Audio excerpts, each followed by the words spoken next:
We are live right now. Oh my goodness.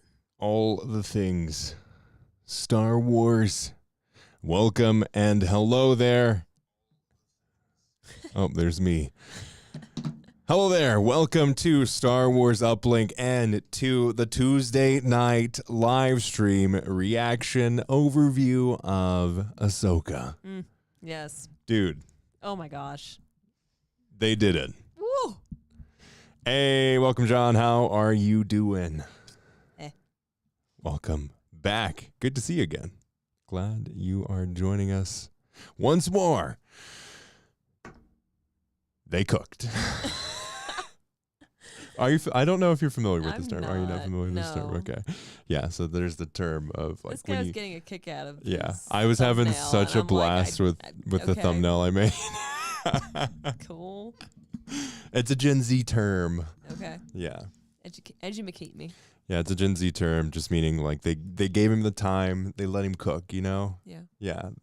Let him. That's about what I Yeah, expected. Yeah. It's but great. I just love it. I haven't ever heard it, but okay. That, as well as it's giving, Well, yeah. those are the best creations of Gen Z ever. I'm sorry. It's giving Star Wars. That's good. Yes. So, it's going to be hard to do this spoiler-free, Mhm. but we're going to do it. No spoilers. They let them cook. So, there is a lot to go over here. First general reactions, though, like there were so many times where like, yeah, oh yeah.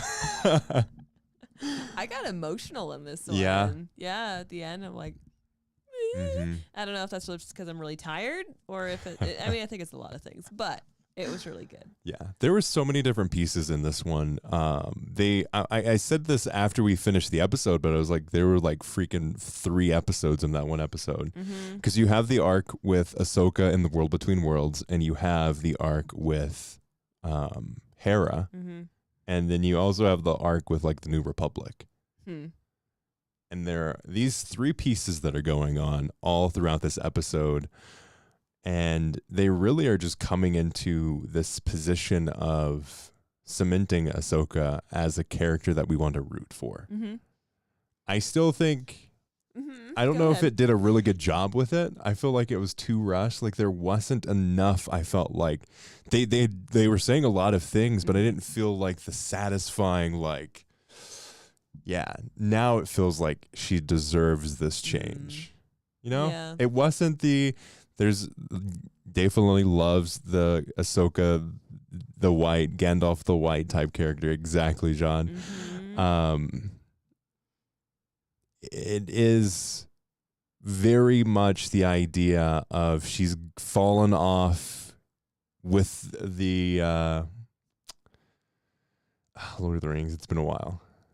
What is it? The Balrog? Balrog, yes. I don't know why I couldn't think about that. I love Lord of the Rings, but it's Gandalf falling down with the Balrog, Mm-hmm. which is Ahsoka falling into the World Between Worlds and has to come with something deeper, some deeper connection. With Gandalf, it was an understanding of what true wizardry was, I would say, like understanding and No, well, with Gandalf, he was ultimate power. Like he died. Yeah, he was reborn into a Saruman. Like Yeah. he became Saruman. He became the new what Saruman was supposed to be. Yeah. They overruled Saruman. They being the gods. Gandalf the Grey. Yes. That's what they called. And then they were like, "Oh, he's fallen. So here you go. We're Yeah. gonna bring you back shiny and new, and you're gonna be in his place Mm-hmm. with all of his powers." Yeah.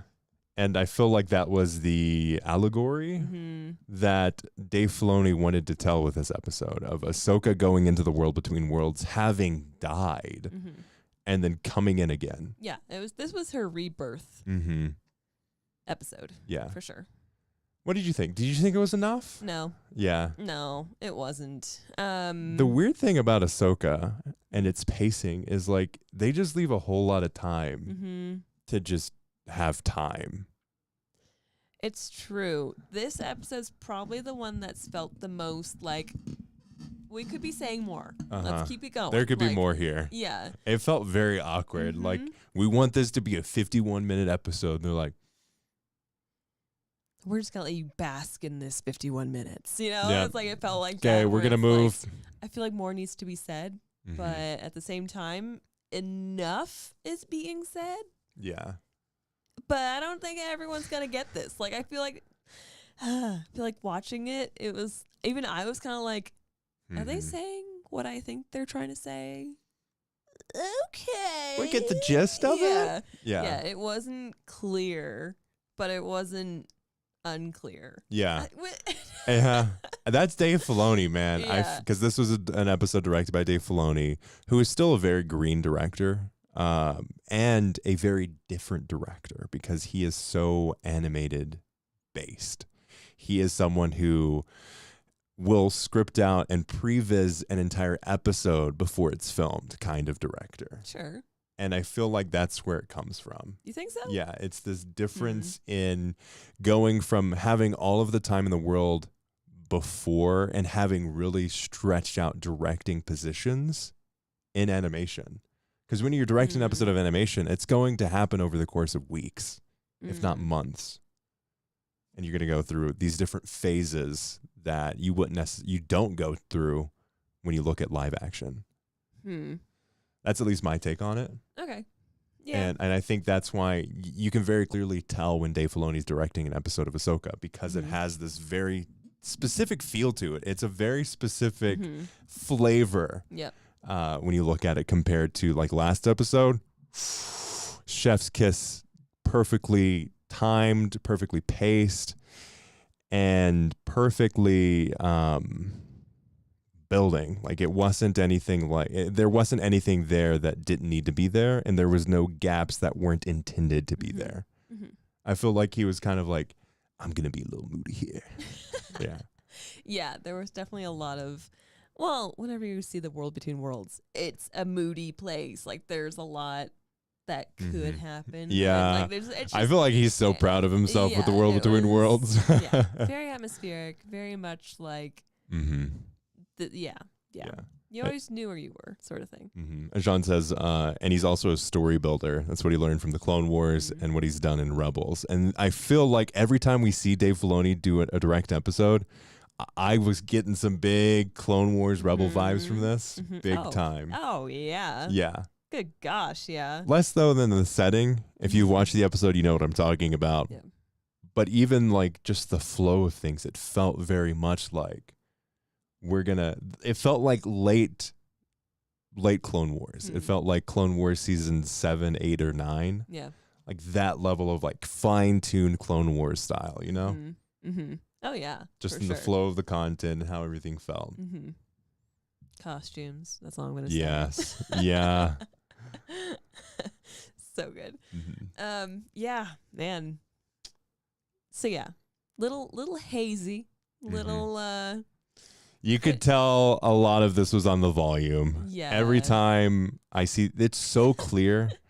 Every time. Okay, so like last episode, you had made like a remark or two, being like, "Oh, there was the one volume." scene that was with the volume last episode. This and it's one very you were clear. like, "Oh my god!" It's like half the episodes on the volume, and it's so clear because usually it's flat. That's the first dead giveaway. Yep. And they do something with it. I think it's because they have to shoot in like this is real film nerdy, but they have to shoot in like usually films are like T8, which is the aperture. So I feel like they close it down a lot so it's darker, but it lets more in focus. Oh. Because the background, they specifically Make out of focus, right? Yes. Oh. Yeah. Oh. So you get this really weird effect where Ahsoka's fully in focus. The characters are fully in focus The set's in because focus.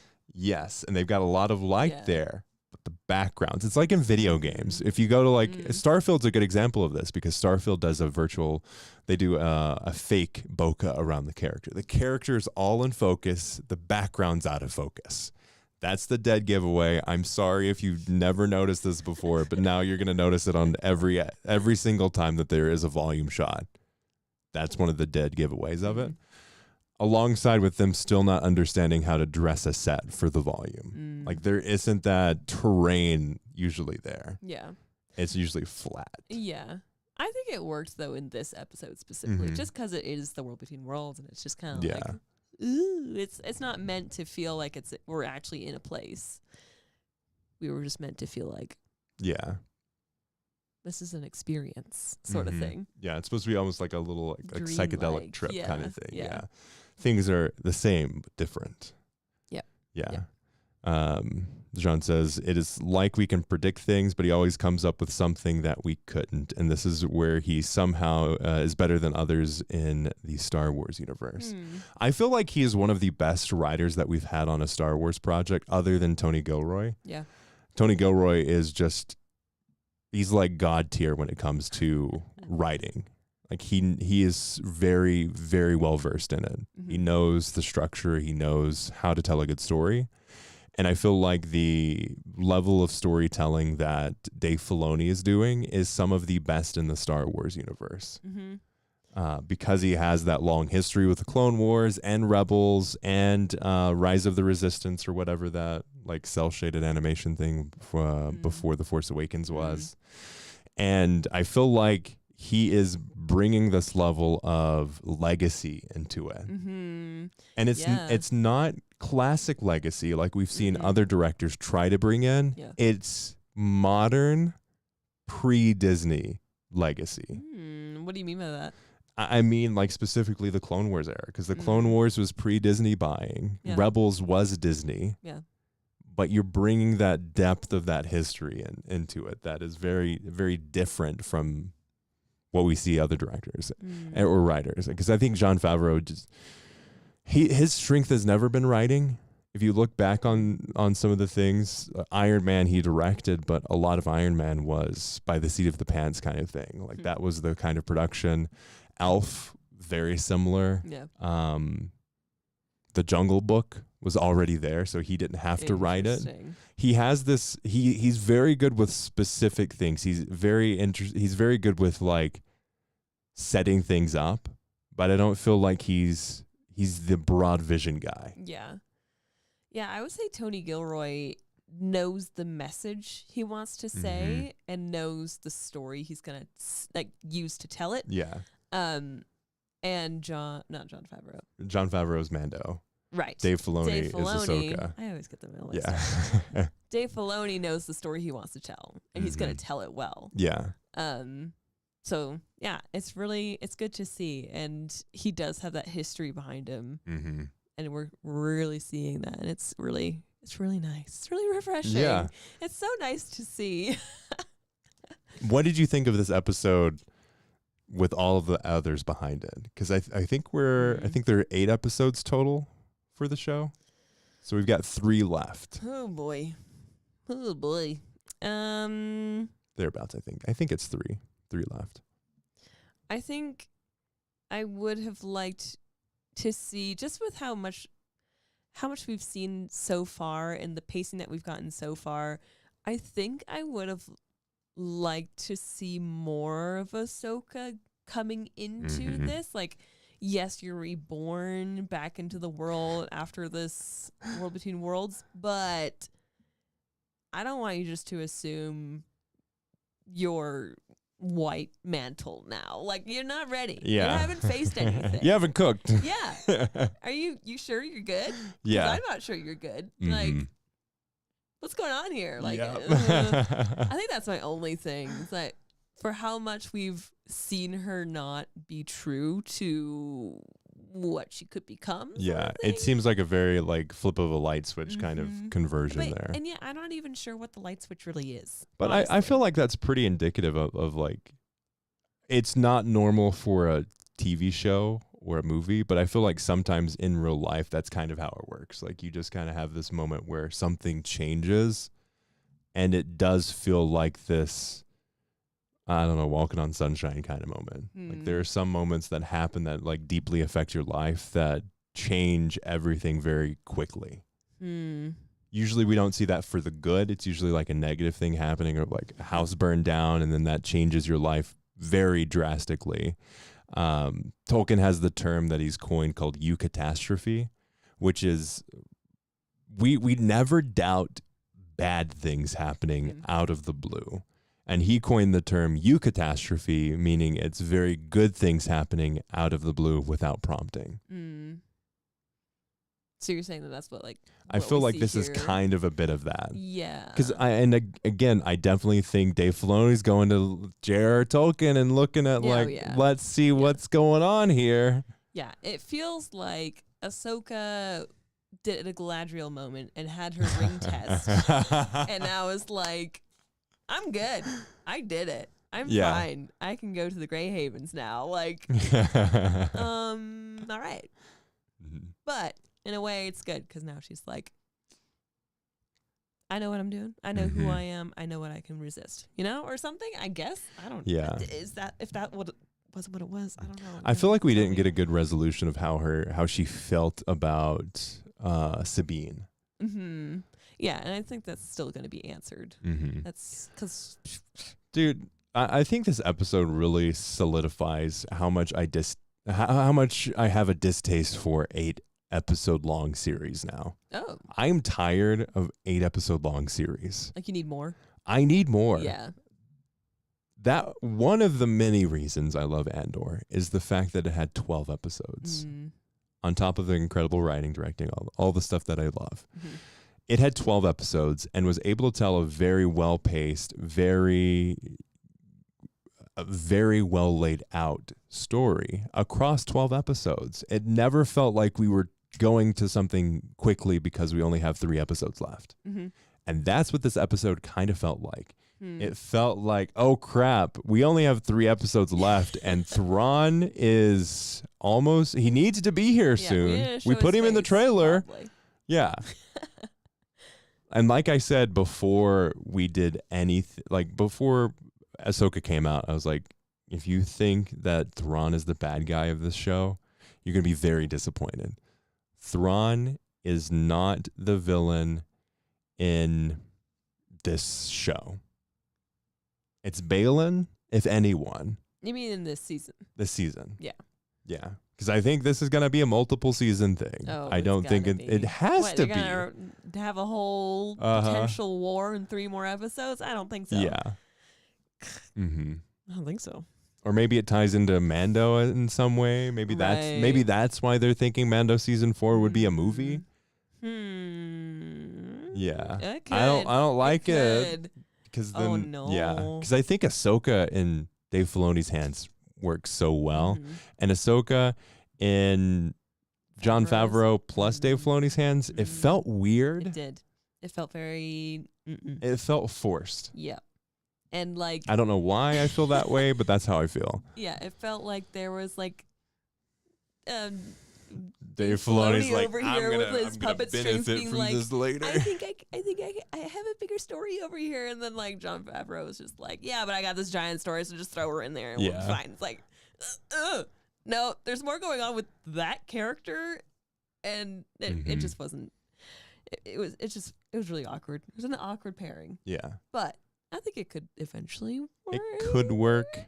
Again, that's if the writer's strike has some semblance of resolution. Hopefully they do. That's the thing. I feel like there's so much going on with this show, and there's such a lacking of, it's really slow, and then a bunch of things happen, and then it's okay, continuing, and then a bunch of things will happen, and then we're going to end with the big reveal of Thrawn and Ezra. Whatever that ends up being, that's kind of the flow that we're going to see here. Yeah, Barry says there's no way that they'll get the money they want, and that will be bad for the franchise as a whole. Yeah.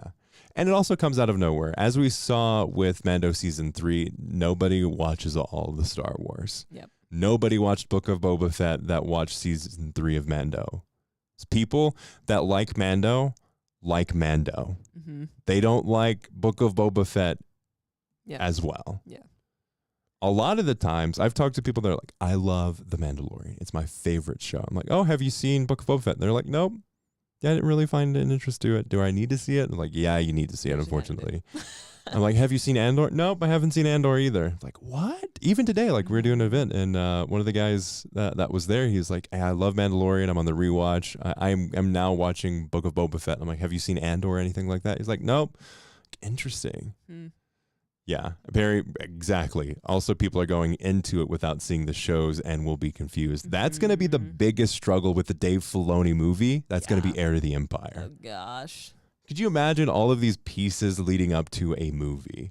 Let's just say let's just say phase 2 of Marvel was like all on the TV, and then they had the Avengers movie. Oh, man. Like, no. Captain America Civil War was a TV show. Doctor Strange was a TV show. Like, that's what it would be like, is if all of these Marvel movies turned into TV shows, and then boom, there's Avengers Endgame. Oof. Right? Oof. I mean, honestly, it could work, but it wouldn't. You have to do a lot of heavy lifting. Yeah. And I don't think Dave Filoni's well established enough in filmmaking or writing to be able to have something that's 2.5 hours long that tells everybody what they need to know, because he hasn't done it on a show that's 8 episodes that will be longer than a movie. Yeah. Oh, it's going to be real interesting. Yeah. I'm kind of excited to rewatch Ahsoka season 1. I am so pumped, yeah. Because I think it's going to feel a lot better when you can just binge it, like when you can just keep watching it. Because I think it feels slow because we also get these gaps in between. Like, we're getting a week long of just like sitting on this one episode, and then I don't know. It always feels different when you watch it again. You know what you're going to expect. So you're looking for certain things. You're looking at the characters in a new way. Yeah. I think it's going to be good. Or maybe he tries to set up a trilogy of movies. Like, I think that could be something that he tries to do. That could be better. I think ultimately, as we've seen, Dave Filoni is he's very careful and protective of this time frame. Because there's only so much time frame in here. The Mandoverse is only a set amount of time before they need to go to the sequels. Yeah. So they only have a limited amount of time period that they can play around. That's why that's why so many things happen at the exact same time in terms of like BBY or ABY. It's because they're like, crap, we need so much stuff. Shove it all. Yeah. Yeah, and like Jean says, he said in interviews that that's basically going to be the case. Yeah, so we'll see how it goes in terms of like the overarching reach of things, but I'm still not. I love what Dave Filoni does in the writing of the whole series because he's written the whole thing. Yeah. So it's not like the last episode isn't Dave Filoni. No, it's Dave Filoni. Every episode's Dave Filoni. But his directing style is so different and so slow and then quickens. He's trying to like build it up and then like end it before the episode. Right. Which I think comes from Clone Wars and Rebels. Yeah. Because that's the flow of a lot of Rebels and stuff. Like they have a very consistent arc. Obviously, they have the overarching season base.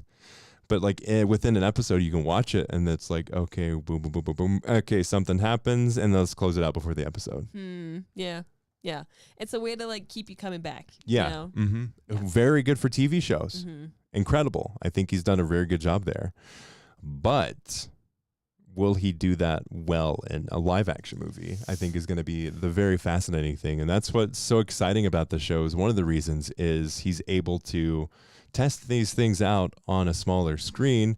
And I think with a movie, there are going to be higher expectations. There are going to be bigger roles and there's going to be more protection for him to be able to tell a great story. But I do wonder how's that going to take when not everyone watches everything. No telling. There's no telling. Star Wars is getting so big now. It is. That there's like little factions and like you can follow this or you can follow that or you can just stick to the main movie. It's like it's kind of it's interesting. And this isn't like what Jean says, but listen to the last 4 episodes of Clone Wars is basically a movie. I really have faith in them. Like I definitely have faith in what Dave Filoni can do. A good movie. Yeah, I think it's going to be good. I do wonder though. It does make me question like how is this going to work because there needs to be some level of consistency, expectation, ground setting that he hasn't done with Ahsoka that I think he probably should have done with Ahsoka. Yepper in the Discord has said that his dad hasn't watched anything, doesn't know Ahsoka from anyone.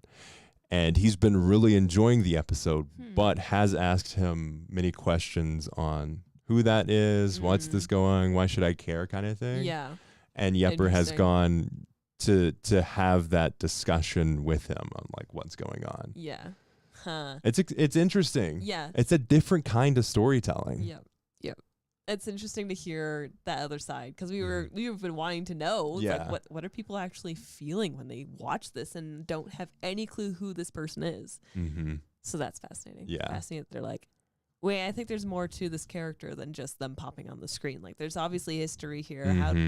Which is very clear. And maybe the whole goal is to prompt people to watch Rebels and go back to these specific episodes after having prompted the questions from the show. And I think that's fair. If that's the goal of the TV show, I think that's great. And I think it's definitely setting up some of that for sure. Yeah. Be interesting to see what the movie does, though. Yeah. Like, will that have the same effect? Will people be wanting to know those wanting to know those questions? But the scale of a movie is so much larger than TV. I know. So or are people just going to be mad at it? You know, like I feel there is that There's chance. always the fear. Yeah. Perry says it'll probably be a good movie, but the effect on the franchise will be negative. And Jean says, yeah, maybe. Let's hope. Because if it's not, that's the case. Perry is right. Yeah. So we'll see. I think it's really fun to see what kind of stuff is happening around the Ahsoka show and what it leads into next. And again, like I said, we're going to see only a little bit of Thrawn probably. Maybe we do see more than we expect, but I don't think it's going to be as much as we had hoped. Because he's the bad guy for the whole Mandoverse. He's not the bad guy for Ahsoka season 1. Correct. Yeah, it's gonna be real interesting. And maybe they do something where it's like a lot more crossover stuff. Maybe it's more like the DC Arrowverse, where you have like the Flash and the Arrow and the time travel people one and Supergirl. Time travel people one. Yeah, there's like some group of people that have time travel and they go around saving stuff. Maybe it's something like they are trying to build that kind of thing. Yeah. Perry says, I wonder what people who didn't know about Ahsoka before Mando think about her being Anakin's apprentice. That is true. I did see this. Someone commented on one of our shorts, I think it was. And they were like, it was something Ahsoka themed. And they're like, how did Anakin have a Padawan? And they not even be mentioned in the prequel trilogy. That was the question. I mean, fair question. Yeah. And so many people, like you said, Perry, so many people are getting introduced to Anakin having an apprentice that nobody knew about if they didn't watch Clone Wars. Yeah. I mean, it's true. It's like, what? What? So that would be an insane moment. Yeah. No, it would be. Could you imagine thinking that, like, they've gone... Yeah, to think about the prequels and then all that's gone on and no one says, man, I should probably tell Ahsoka that something happened to him. Like, you know, like nothing. Just we're just on this other path. Yeah, that would be quite earth-shattering to me. What? Yeah, that'd be a huge reveal. Yeah. But that's what they had to run into, you know? Like that's part of it. That was the choice that they made. Because it was made way later. As much as George Lucas would love to go back and change things to insert stuff like he did with the original trilogy, I don't think that's the kind of storytelling we want to see anymore. And I think it's interesting. Yeah. So like out of world experience, obviously, it's because Clone Wars was made after the prequel trilogy came out. Yeah. All that. But in universe, it does leave that question of like, wait a second, why did they say anything here? Yeah, it's pretty funny. But yeah, I think it's cool. But I think with that, thank you all for joining us on this live stream. We'll see you all next Tuesday, and the goal is to actually be on time this time. It's a little bit later than it's already past my bedtime. But thank you so much for joining us. As always, hey, check out the podcast we released today. We talked about a variety of topics. We covered two. One was a Boba Fett show, actually a Boba Fett movie that got canceled, as well as Sean Levy's Star Wars project. If you don't know Sean Levy, he was the director of Deadpool, as well as one of the directors on Stranger Things.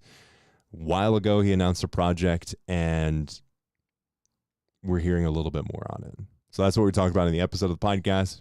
Very much so. Our breakdown that's going to be diving deep into all the details, all the spoilers, is going up on Thursday. So make sure you check that out. As always, hey, thank you so much. And may the Force be with you always.